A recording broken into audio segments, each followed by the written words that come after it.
തദ്ദേശ സ്വയംഭരണ തെരഞ്ഞെടുപ്പിൻ്റെ ചൂടിലാണ്. പതിവിൽ കവിഞ്ഞ വിമതശല്യം എല്ലാ പാർട്ടികളിലും അനുഭവപ്പെടുകയാണ്. ആ വിമതരായി നിൽക്കുന്നവർക്കൊക്കെ ഓരോ ന്യായീകരണം ഉണ്ടായിരിക്കും. പക്ഷെ ചിലരൊക്കെ ചോദിക്കുന്നത് ആകെ 8,000 രൂപ കിട്ടുന്നുള്ളൂ, എന്നിട്ട് എന്തിനാ ഇത്ര കടിപടി എന്നാണ്. ചിലർ 2-3 പ്രാവശ്യം നിന്നവർക്ക് വീണ്ടും നിൽക്കണം.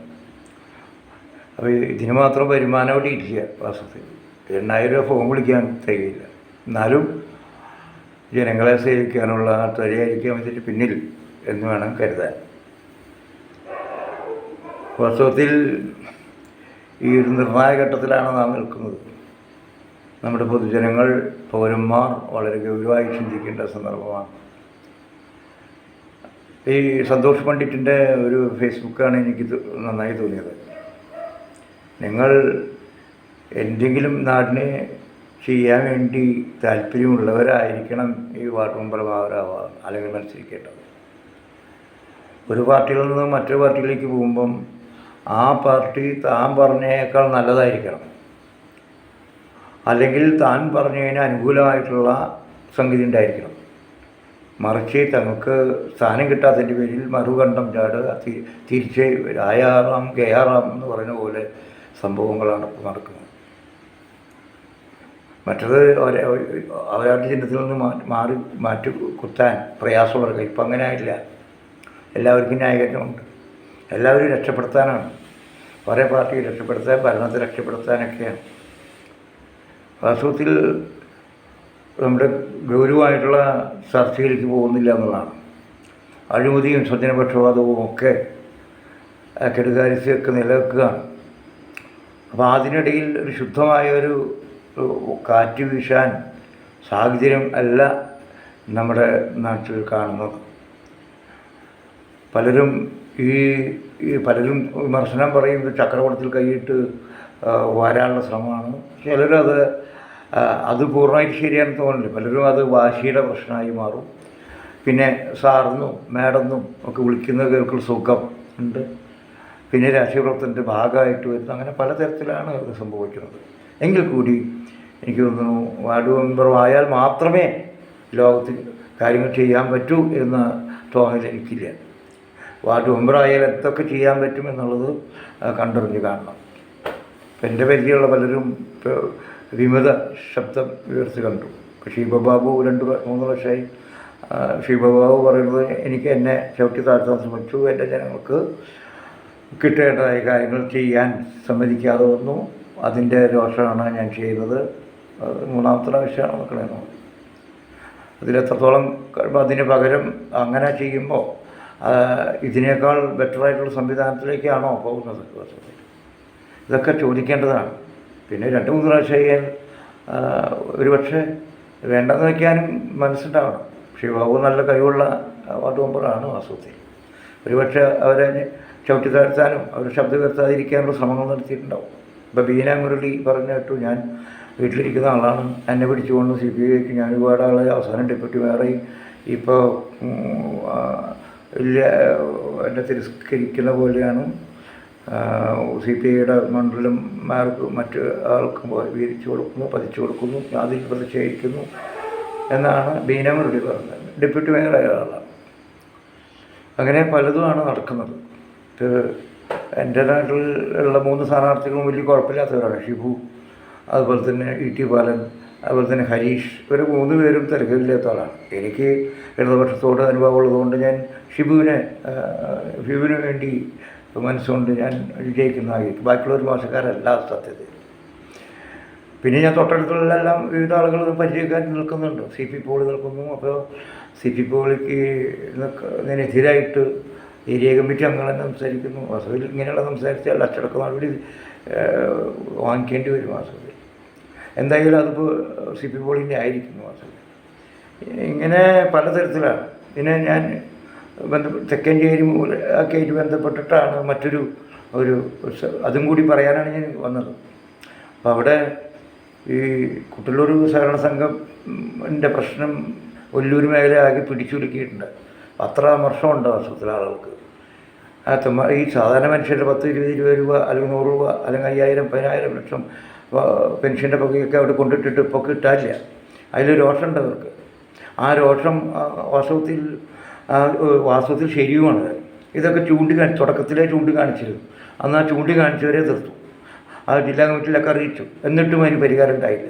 അതാണ് ഇത്ര സങ്കീർണമായത് വാസ്തവത്തിൽ. അതിൻ്റേതായ പ്രായോഗിക പ്രശ്നങ്ങളുണ്ടായിരിക്കാം. പക്ഷെ വേണ്ട സമയത്ത് ഇടപെടേണ്ടതാണ് സമയത്താണ് വേണ്ടേയും. ഇപ്പോൾ അത് മറ്റൊരു ദിശയിലേക്ക് പോയി. എന്തായാലും ആ ഭരണസമിതിയെ നിശ്ചിതമായിട്ടുള്ള വിമർശനം ഉണ്ട്. പുതിയ ഭരണസമിതി വന്നിട്ട് അവർ സംഘത്തെ നടത്താൻ നോക്കുന്നുണ്ടെന്നുള്ളത് സത്യമാണ്.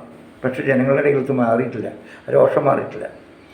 അതിനിടയിൽ ഇപ്പോൾ സ്ഥാനാർത്ഥി ലിസ്റ്റ് വന്നിരിക്കുന്നു. വർഗീസ് കണ്ടംകുളത്തിയില്ല, അതുപോലെ തന്നെ നമ്മുടെ അനൂപ് കാടയില്ല, പിന്നെ ഷാജനില്ല എന്ന് പറയുന്നത്. ഇപ്പോൾ വർഗീസ് കണ്ടംകുളത്തി അവരുടേതായിട്ടുള്ള വൃത്തങ്ങളിൽ കേൾക്കുന്നത് അദ്ദേഹം നേരത്തെ പറഞ്ഞിരുന്നു എനിക്ക് സ്ഥാനാർത്ഥി ആവണ്ടെന്ന് പറയുന്നതാണ് പറയുന്നത്. എതിർപക്ഷം പറയുന്നത് അദ്ദേഹം അവസാനം വരെ കിട്ടാൻ വേണ്ടി പണിയെടുത്തു എന്നുള്ളതാണ്. ഒരു കാര്യം സന്തോഷകാര്യം ഞാൻ പറയട്ടെ, വർഗീസ് കണ്ടംകുളത്തി നിൽക്കാൻ ഇത് നന്നായി. അദ്ദേഹം സ്വയം മാറിയിട്ടുണ്ടെങ്കിൽ വലിയ കാര്യമാണ് വാസ്തവത്തിൽ. ഇത്ര കാലം പലവിധ പോസ്റ്റുകൾ വായിച്ചല്ലോ. എന്തായാലും ഈ സമയത്ത് നിൽക്കാതിരുന്ന് മറ്റൊരു സ്ഥാനാർത്ഥികൾ ഗുണകരമായി, അല്ലെങ്കിൽ ആ രോഷം മുഴുവൻ അവർക്കൊക്കെ ഉണ്ടായാലേ. അദ്ദേഹം സ്വയം മാറി നിന്ന് നല്ല വലിയ ബുദ്ധിയാണ് കാണിച്ചത്, മനസ്സിലായി. അതുകൊണ്ട് അദ്ദേഹത്തിൻ്റെ ഗുണാംശം കുറയുന്നില്ല വാസ്തവത്തിൽ. എന്നും നമ്മൾ സ്ഥാനാർത്ഥിയാവണമെന്ന് നിർബന്ധമില്ലല്ലോ. അപ്പോൾ അതുകൊണ്ട് നല്ല കാര്യമാണെന്ന് പറയുക. വർഗീസ് കണ്ടംകുളത്തി നിൽക്കാനത് വളരെ നന്നായി എന്നാണ് എൻ്റെ അഭിപ്രായം. അത് മറ്റൊരു ഗുണം ചെയ്യും. ഈ പെൻഷൻ്റെ രോഷം അത്രത്തോളം ഉണ്ട് വാസ്തവത്തിൽ. അപ്പോൾ അതിൻ്റെ ഫലമായിട്ടുള്ള കുറേ പൊട്ടിത്തെറികൾ നാട്ടിലുണ്ട്. അതുകൊണ്ട് സുരേഷ് ഗോപിക്ക് കൂടുതൽ വോട്ട് കിട്ടി പ്രധാനപ്പെട്ട ബൂത്തുകളിലൊക്കെ പലപ്പോഴും ഇടതുപക്ഷത്തിൻ്റെ ഒരു കോട്ടാന്നറിയപ്പെടുന്ന ഉൾപാർട്ടി ജനാധിപത്യം നശിക്കുമ്പോൾ സംസാരിക്കുന്നവരെയൊക്കെ കീഴ്പ്പെടുത്തുമ്പോൾ അടിച്ചമർത്തുമ്പോൾ ഒരു ബ്രാഞ്ച് കമ്മിറ്റി സംസാരിക്കുന്നവർ പിന്നെ LCD കൊണ്ടുപോയില്ല, LCD സംസാരിച്ചാൽ ഏരിയയിലേക്ക് കൊണ്ടുപോയില്ല, ഏരിയയിൽ സംസാരിച്ചാൽ ജില്ലയിലേക്ക് വിടില്ല. തങ്ങളുടെ കാൽ നക്കുന്നവർ അല്ലെങ്കിൽ പാദസേര ചെയ്യുന്നവർക്ക് മാത്രം സ്ഥാനവും അധികാരവും ബഹുമാനവും അംഗീകാരവും കൊടുക്കുമ്പോൾ അവർ വേറിട്ട് ചിന്തിക്കാൻ തുടങ്ങും. അതിൻ്റെ പ്രത്യേകതയാണ് തെക്കൻ ജില്ലയിൽ സുരേഷ് കരിപ്പായി രംഗത്ത് വന്നത്. സുരേഷ് കരിപ്പായി ഇപ്പോൾ സ്ഥാനാർത്ഥിയാണ് വാസ്തവത്തിൽ. എതിർ സ്ഥാനാർത്ഥികൾ പ്രൂവൻ നമ്മുടെ KKRൻ്റെ അനിയനാണെന്ന് തോന്നുന്നു. പിന്നെ മറ്റ് സ്ഥാനാർത്ഥികൾ ആരാണ്? BJP കാഞ്ഞിരത്തിങ്കിലാണെന്ന് പറഞ്ഞേക്കുന്നു, കോൺഗ്രസിൻ്റെ അതാണ് മനസ്സിലാക്കുന്നത്. അപ്പോൾ ഈ സുരേഷ് ഒരു പ്രൈവറ്റ് സെക്രട്ടറി ആയിരുന്നു 10-13 വർഷം.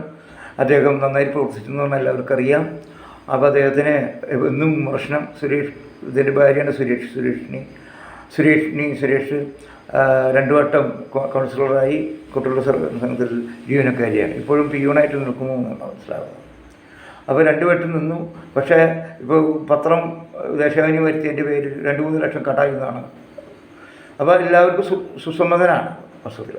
പക്ഷേ ഈ സഹകരണ സംഘത്തിൻ്റെയും ഇവരുടെ കെടുകാര്യസ്ഥയും ഇവിടെ കണ്ടുരുട്ടി കാണിക്കുന്നതിനെതിരായിട്ടാണ് സുരേഷ് നിൽക്കുന്നതെന്ന് മനസ്സിലാക്കുന്നത്. അത് തുടക്കത്തിൽ ശരിയാണ് വസ്തുതയിൽ. പക്ഷേ ഇപ്പോൾ അവസ്ഥ പറയുന്നത് എന്തായാലും സഹകരണ സംഘവുമായി ബന്ധപ്പെടുന്ന ആളുകൾക്ക് അവരെ KPP-കളെ സാധാരണ ബ്രാഞ്ചും പട്ടിന്ന് പുറത്തേക്കോ ബ്രാഞ്ചിൽ എനിക്ക് ഓർമ്മയില്ല. ഇപ്പോൾ കണ്ടംകുളത്തിനെ ഏരിയ കമ്മിറ്റിയിലാക്കിയിട്ടുണ്ട്. അത് ഒരു ശിക്ഷ നടപടിയാണ്. അപ്പോൾ അത് ജനങ്ങൾക്ക് എന്ത് ഗുണമുണ്ടെന്ന് വെച്ചാൽ അത് മറ്റൊരു രംഗമാണ്. അങ്ങനെയെങ്കിലും ചെയ്തല്ലോ എന്നുള്ളതാണ്. ഇപ്പോൾ അവർ കണ്ടംകുളത്തി നിൽക്കുന്നില്ല, സ്ഥാനാർത്ഥി നിൽക്കുന്നില്ല. സ്ഥാനാർത്ഥി കണ്ടംകുളത്തി പറയുന്ന ആളുകൾ മാത്രമല്ല ഇപ്പോൾ സ്ഥാനാർത്ഥികൾ പലരും മാറിയിട്ടുണ്ട്. അപ്പോൾ അന്ന് സുരേഷ് പറയുമ്പോൾ ഒരു കുറച്ചുകൂടി ശരിയുണ്ടായിരുന്നു. ഇന്ന് അത് മാറ്റം വന്നിരിക്കുന്നു എന്നാണ് എനിക്ക് പറയാനുള്ളത്. ഇപ്പോൾ KM രാധാകൃഷ്ണനാണ് സ്ഥാനാർത്ഥിയായിട്ട് വന്നിട്ടുള്ളത്. ഇതിൽ ഞാൻ ഇടപെട്ട ഒരാളെന്ന നിലയ്ക്ക് പലപ്പോഴും എന്നെയും കുറിച്ച് സംസാരിക്കുന്നുണ്ട്. ഞാനാണ് സുരേഷിനെ നിൽക്കാൻ പ്രചോദനം നൽകിയെന്ന് പറയുന്ന ആളുകളുണ്ട്. മറിച്ച് ഞാൻ സുരേഷിനുമായി സംസാരിക്കാൻ പോയത് കണ്ടംകുളത്തിയിലെ സന്ദേശവാഹകനായിട്ട് പോയി എന്നും പറയുന്നവരുണ്ട്. ഇതിനിടയിലാണ് സംഗതികളൊക്കെ നിൽക്കുന്നത്. ഇപ്പോൾ KM രാധാകൃഷ്ണൻ വന്നിരിക്കുകയാണ്. KM രാധാകൃഷ്ണൻ വലിയ അലഗേഷൻ, അഴിമതി അല്ലെങ്കിൽ സ്വജനപക്ഷം അതൊന്നും ഏൽക്കാത്ത വലിയ പുറത്തേക്ക് അങ്ങനെ ആരോപണങ്ങളില്ലാത്ത ഒരാളാണ്. പാർട്ടിയെ നേരിട്ട് എതിർക്കാത്രത്തോളം കഴിവ് ആൾക്കുണ്ടെന്ന് എനിക്കറിയില്ല. പക്ഷേ അപകടകാരിയായിട്ടുള്ള ഒരാളല്ല, കൈയിട്ട് വരികയോ വല്ലാണ്ട് കണ്ണുരുച്ചിൽ കാണിക്കുന്ന ഒരാളായിട്ടല്ല തോന്നിയിട്ടുള്ളത്. അപ്പോൾ വാസ്തവത്തിൽ അതിപ്പോൾ ഈ ഔദ്യോഗിക ആളുകളുടെ ഇടയിലത്തെ കണ്ണിലെ കൃഷ്ണമണിയല്ല, എന്തായാലും കെ എം രാധാകൃഷ്ണൻ ഒരുപക്ഷെ ചിലപ്പോഴൊക്കെ കണ്ണിലെ കരടായിട്ടും മാറിയിട്ടുണ്ട്. അപ്പോൾ അങ്ങനെ ഒരാളെയാണ് ഇപ്പോൾ നിലനിർത്തിയിട്ടുള്ളത്. അതുകൊണ്ട് തന്നെ ഈ ഡിവിഷനിൽ സ്വീകാര്യമായിട്ടും ആണ്. ഈ സന്ദർഭത്തിൽ സുരേഷ് കരിപ്പായിക്ക് പിൻവലിക്കാവുന്നതാണ് എന്നാണ് എൻ്റെ അഭിപ്രായം. ഇവിടെ വാശിയല്ല. നമ്മൾ വെച്ച നിലപാടെന്താണ്? ഈ സഹകരണ സംഘവും ബന്ധപ്പെട്ടിട്ടുള്ള കൊടിയ ജനപക്ഷതവും കള്ളത്തരവും ഒക്കെ എതിർക്കപ്പെടേണ്ടതാണ്. അതിന് വിമർശനമുണ്ട്. അതേപോലെ കണ്ണൂരിട്ടില്ല രാഷ്ട്രീയം എതിർക്കപ്പെടേണ്ടത്. ഈ രണ്ടും ഏകദേശം നടന്നു കഴിഞ്ഞിരിക്കുകയാണ്.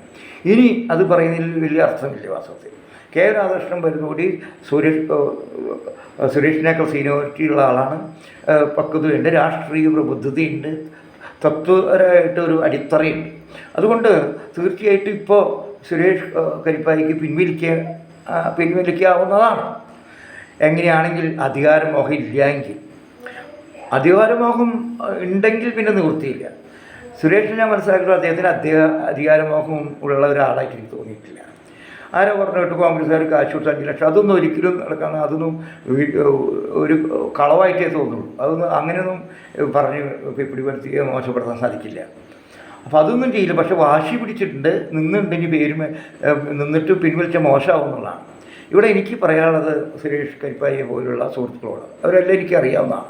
നമ്മളൊരു ആശയം വയ്ക്കും, ഒരു നയം, ഇടതുപക്ഷത്തിന് വിരുദ്ധമായിട്ടൊരു നയം നമുക്കുണ്ടാവണം. അല്ലെങ്കിൽ സുരേഷ് കരിപ്പായിക്ക് അങ്ങനെയുള്ള രാഷ്ട്രീയ പ്രഭുത്വത തത്വശാസ്ത്ര അടിത്തറയൊന്നും സുരേഷിന് ഇല്ല. വാസ്തവത്തിൽ ഒരു ആവേശത്തിൻ്റെ പുറത്താണ്, അല്ലെങ്കിൽ വികാരത്തിലടിച്ചയുടെ പുറത്താണ് വാസ്തവത്തിൽ. ഈ പറയുന്ന കാര്യങ്ങളൊക്കെ കാര്യമുണ്ട്. ഇപ്പോൾ ചിലർ പറയുന്നത് സുരേഷ് ദേശാഭിമാനി പത്രം ചേർത്തി 65,000 നഷ്ടം വന്നെന്നാണ് പറയുന്നത്. ഈ ഇങ്ങനെ ദേശാഭിമാനി കൂടുതൽ ചേർത്തിക്കൊണ്ട് തന്നെ വലിയ ആളാൻ വേണ്ടിയിട്ട് ഇവരെ സമ്മർദ്ദം ചെലുത്തുന്ന സംഗതിയാണ്. പലർക്കും അവാർഡ് ഉണ്ടാവുന്നുണ്ട്.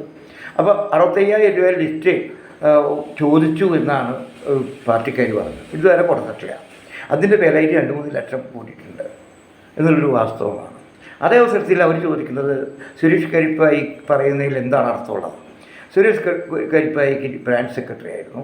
അദ്ദേഹത്തിന് കച്ചവടം ചെയ്യാൻ ചെറിയ സ്ഥലം കൊടുത്തു, അത് വാടകയ്ക്കാണ്. പിന്നെ സുരേഷ് ജിക്ക് 2 പ്രാവശ്യം നിൽക്കാൻ കൊടുത്തു. ഇങ്ങനെ കിട്ടിയിട്ടുള്ള ആളുകൾ ആരൊക്കെയാണെന്നാണ് ഒരു ചോദ്യം. അതുകൊണ്ട് അത് ഒരു ശരിയായ നിലപാടല്ല എന്നാണ് മറ്റുള്ളവരുടെ പക്ഷം. അതിൽ കുറച്ച് ശരിയും ഉണ്ട് വാസ്തവത്തിൽ. സുരേഷ് പറയുന്ന കാരണം എന്ന് വെച്ചിട്ടുണ്ടെങ്കിൽ ഈ പാർട്ടി പ്രാദേശിക നേതാക്കളോട് ചോദിക്കാതെ, അവരുടെ അണികളോട് സമ്മതം ചോദിക്കാതെ എല്ലാം നൂലിൽ കെട്ടിയെടുക്കുന്ന ആളുകളായാൽ അതിനെതിർക്കപ്പെടേണ്ടതാണ്. ഇനിയെങ്കിലും അത് തിരുത്തണം. ആ തിരുത്തൽ ശക്തിയാണ് ഞാനെന്നാണ്. ഇവിടെ നാം മറന്നു. കാര്യം ശരിയാണ്. ഓരോ പ്രദേശത്തും ഇപ്പോൾ കുട്ടല്ലൂർ സഹകരണ സംഘത്തിൻ്റെ പ്രസിഡൻറ്റ് ബാബുദത്തിനോട് മോശക്കാരനെ കൊണ്ടുവരേണ്ട ആവശ്യമൊന്നുമില്ല. ഇവിടുത്തെ ആളുകളിലൊക്കെ ആയാലോ തങ്ങളുടെ കാലിൽ തൊട്ട് വന്നിക്കുന്നവർ, പാദസേവന ചെയ്യുന്നവരെ മാത്രമേ ഉയർത്തി കൊണ്ടുള്ളൂ എന്ന് പറഞ്ഞാൽ റിക്സൺ ചെറിയ പയ്യനാണ്, അവൻ്റെ പ്രിൻസിനാണ്, അവൻ അച്ഛനാണ് ശരിക്കും പ്രവർത്തകൻ. അതിന് പകരം എൻ്റെ ഉടക്കിൻ്റെ ഭാഗമായിട്ട് ഇവൻ തൻ്റെ വിശ്വസ്തനാവുന്നുള്ള ഒറ്റ കാരണം കൊണ്ട് അവനാക്കാണ്. പിന്നെ അവൻ അപകടത്തിലേക്ക് നിന്ന് വിടുന്നു. ഈ അപകടം ഉണ്ടാക്കി അതിനെ ഉത്തരവാദി കൊണ്ടാക്കുന്നവരും കൂടിയാണ്. ഇതെല്ലാം വർഗീസ് കണ്ടങ്ങളത്തിയും കൂടി തെറ്റാണെന്ന് ഞാൻ പറയും. വർഗീസ് കണ്ടങ്ങളത്തിക്ക് ഗുണമില്ല എന്നല്ല ഞാൻ പറഞ്ഞത്, വളരെ മിടുക്കായിട്ടുള്ള ഗുണമുണ്ട്. ഒരുപക്ഷെ ചെറിയൊരു കരുണാകരൻ തന്നെയാണ്. കരുണാകരൻ്റെ എല്ലാ കുതന്ത്രങ്ങളും തന്ത്രങ്ങളും പ്രവർത്തനക്ഷമതയുള്ള ഒരാളാണ്, ഒരു കമ്മ്യൂണിസ്റ്റുകാരനേക്കാൾ കൂടുതൽ. അപ്പോൾ നല്ലതും ചീത്തയും അദ്ദേഹത്തിനുണ്ട്. ആ ചീത്ത മാറ്റിക്കളയാൻ ഇവിടുത്തെ പാർട്ടിക്കാർക്ക് കഴിഞ്ഞില്ല എന്നുള്ളതാണ് ദോഷം. നല്ല ഒരുപാട് ഗുണങ്ങളുണ്ട്. ആ ഗുണങ്ങൾ മാത്രം സ്വീകരിച്ചുകൊണ്ട് പാർട്ടി മുന്നോട്ട് കൊണ്ടുപോകണം. ഇപ്പോൾ അദ്ദേഹം മറന്നു വളരെ ഉചിതമായിരുന്നു. ആ ദിവസത്തിൽ തന്നെ സുരേഷും അത് മാറ്റി ഇപ്പോൾ പിൻവലിക്കേണ്ടത്. കാരണം നോക്കൂ, നാം കാലാവസ്ഥ മനസ്സിലാക്കും. ഈ ഇന്ത്യ എന്താണെന്ന് നമ്മൾ കണ്ടതാണ്. നമ്മളിപ്പോൾ ത്രിപുരയിൽ കണ്ടതാണ്. ത്രിപുരയിൽ കോൺഗ്രസ്സിന് 36% വോട്ടുണ്ടായിരുന്നു.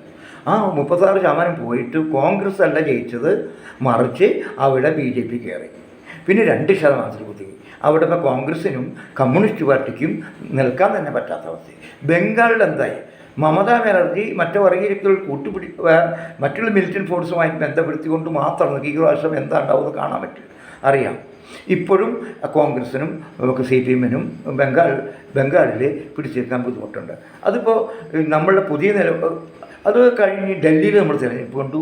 ആം ആദ്മി പാർട്ടിയും കോൺഗ്രസും വേണ്ട രീതിയിൽ മനസ്സ് ഒന്നിച്ചില്ല. അതിൻ്റെ പേരിൽ അവിടെ ഇപ്പോൾ BJP. അത് കഴിഞ്ഞിട്ട് നമ്മൾ അവിടെ രാജസ്ഥാൻ കണ്ടു. രാജസ്ഥാനിൽ ജയിക്കേണ്ട സ്ഥലത്ത് കോൺഗ്രസ് തോറ്റു. 3 ഹരിയാനയിൽ പോയി. പിന്നെ മഹാരാഷ്ട്രയിൽ കണ്ടു. ജയിക്കുമെന്ന് വിശ്വസിച്ചാണ് അവിടെ പോയി. അപ്പോൾ എന്താണ് സ്ഥിതി? ഇങ്ങനെ ഇപ്പോൾ എന്താണ് ബീഹാറിൽ ജയിക്കുമെന്ന് വിചാരിച്ചാണ്. എന്നാൽ രാഹുൽ ഗാന്ധി വളരെ നന്നായി ഹോംവർക്ക് ചെയ്ത് വളരെ ശക്തമായിട്ടുള്ള ഒരു പ്രതിപക്ഷ നേതാവിൻ്റെ ഔന്നത്യത്തോടുകൂടി വലിയ രീതിയിലുള്ളൊരു യാത്ര തന്നെ നടത്തിയാണ്. ഒരു നല്ല ക്രിയേറ്റീവായിട്ടുള്ളൊരു ഒരു ഒരു രാഷ്ട്രീയ മണ്ഡലം തന്നെ ഉണ്ടാക്കി ഞാൻ പറയും. ഒറ്റയാൾ പോരാട്ടമായിരുന്നു. അതിൻ്റെ ഗുണമുണ്ടായില്ല. തേജസ്വി യാദവ് അടക്കം 22% ഇപ്പോഴും വോട്ടുണ്ടെങ്കിലും വിജയിക്കാൻ കഴിഞ്ഞില്ല. ഈ കാലാവസ്ഥ നിലനിൽക്കുന്നുണ്ട്. ഈ സമയത്താണ് വോട്ട് ചോദിച്ചു പറയും. ഈ അടുത്ത് ഒരു ഫേസ്ബുക്കിൽ ത്രിപുരയുടെ പരാജയവുമായി ബന്ധ ഒരാളുടെ ഫേസ്ബുക്ക് പോസ്റ്റ് കണ്ടു. ത്രിപുരയിൽ തോറ്റത് 36% കോൺഗ്രസിൻ്റെ 2% അത് മാറിയതിൻ്റെ പിന്നിൽ ഈ വോട്ട് ചോരിയുടെ ഗൂഢതന്ത്രം നേരത്തെ തുടങ്ങിയിട്ടുണ്ടാകണം എന്നാണ് സംശയിക്കേണ്ടിയിരിക്കുന്നു. ആ തുടർച്ച ഡൽഹിയിൽ, മഹാരാഷ്ട്രയിലും രാജസ്ഥാനിലൊക്കെ കാണുന്നു. അങ്ങനെ ഒരു കാലഘട്ടത്തിൽ നാം എന്താണ് ചെയ്യേണ്ടത്? നാം ചെയ്യേണ്ടത് ഈ വർഗീയത ഇല്ലാതിരിക്കാൻ, മതനിരപേക്ഷത ഉറപ്പിക്കാൻ നാം എന്തെല്ലാം ചെയ്യണം. ഈ ഇലക്ഷൻ കമ്മീഷനെ തന്നെ നോക്കുകുത്തിയാക്കുന്ന മറ്റത് ചീഫ് ജസ്റ്റിസും കൂടിയായിട്ടുള്ള ഇലക്ഷൻ കമ്മീഷൻ അത് ഇല്ലാണ്ടായി. ഇന്ന് പ്രധാനമന്ത്രിയും അതുപോലെ തന്നെ അമിത്ഷയും പിന്നെ പ്രതിപക്ഷ നേതാവാണ്. അങ്ങനെയുള്ള സാഹചര്യം ചുരുക്കിയിരിക്കുന്നു.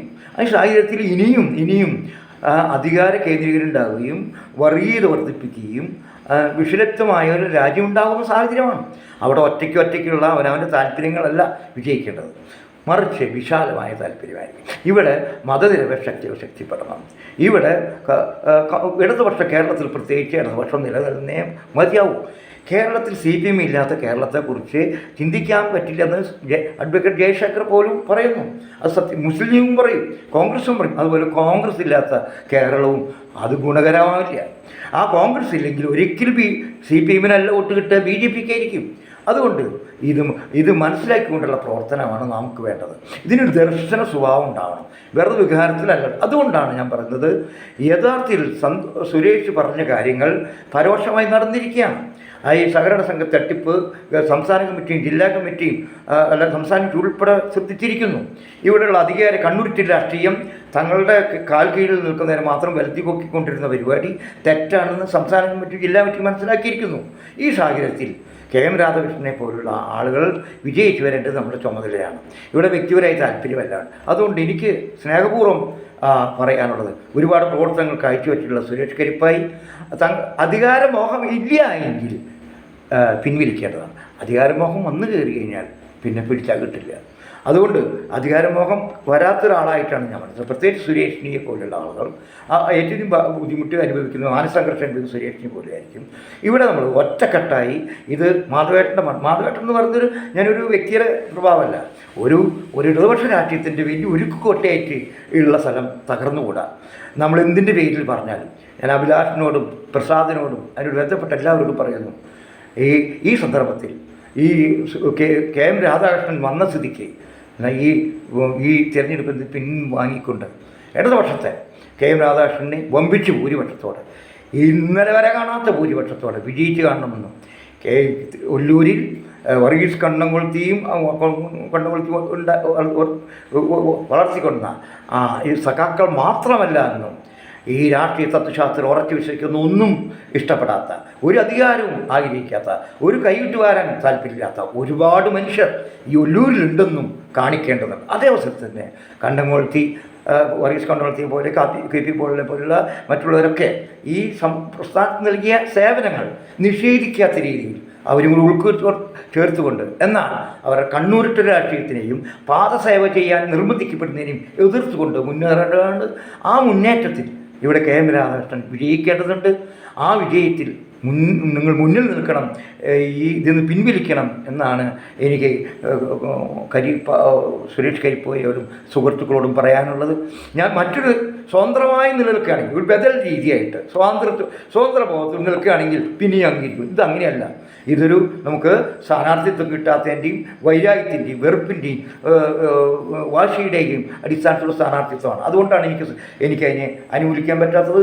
അതുകൊണ്ട് ദയവായി നമ്മുടെ പുതിയ കാലഘട്ടത്തിൻ്റെ അപകട സൂചന മനസ്സിലാക്കിക്കൊണ്ട് സുരേഷ് കരിപ്പായി പോലുള്ള ആളുകൾ, വിമതരായിട്ടുള്ള ആളുകൾ പിന്മാറി, ഏത് പാർട്ടിയിലാവട്ടെ ഈ അധികാരമോഹത്തിന് വേണ്ടി, അധികാരം കിട്ടാൻ വേണ്ടി മാത്രം കാലുമാറുന്ന പരിപാടി നിർത്തലാക്കിക്കൊണ്ട് ഒരു സജീവ രാഷ്ട്രീയത്തിൻ്റെ ഒരു ആശയലക്ഷ്യമായ ഒരു രാഷ്ട്രീയം കെട്ടിപ്പടുക്കാൻ നമ്മളെല്ലാവരും മുന്നേറും. അല്ലെങ്കിൽ പുതിയ തലമുറ ഈ രാഷ്ട്രീയത്തിന് അകന്നുപോയി മദ്യം മയക്കുമരുന്നിനിടും. ഒരിക്കൽ കൂടി ഞാൻ സുരേഷ് കരിപ്പായോട് പിൻവലിക്കാൻ ആവശ്യപ്പെടുകയാണ്.